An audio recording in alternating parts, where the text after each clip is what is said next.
Nag-ikot tayo sa ilang bahagi ng Quezon City at napunan natin na may ilang mga commuter din naman na naantala o nabalam yung kanilang mga biyahe dahil sa ikinasang tigil pasada ng grupong Piston ngayong araw. Pero may mga jeep naman na nasasakyan. Dismayado naman yung mga ilang mga driver at ilang transport group dahil sa pagsuspindi ng fare hike o yung pagdadagdag pasahe na ngayong araw sana magsisimula.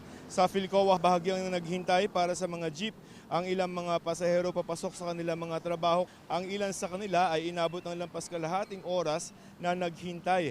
Pero may mga pumapasada naman mga jeep sa kabila ng tigil pasada na kinasa ng grupong Piston. Sa Muñoz naman, tuloy din ang magbiyahe ng ilang mga jeepney driver doon.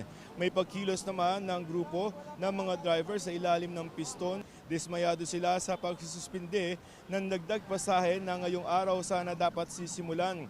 Piso dapat ito sa mga tradisyonal na jeep at 2 piso sa mga modern jeep.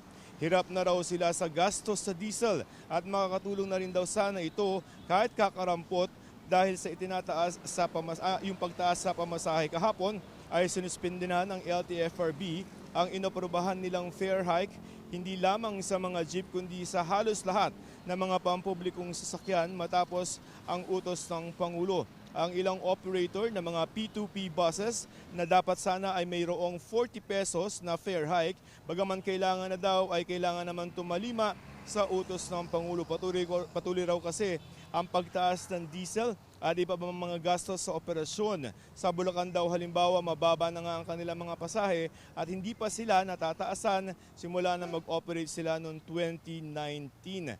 Narito naman ang pahayag ng isang driver na bahagi ng Piston sa Novaliches. Para maisan kahit konting katiting yung paghihirap namin bilang tsoper. Kasi 100 plus na po yung diesel eh.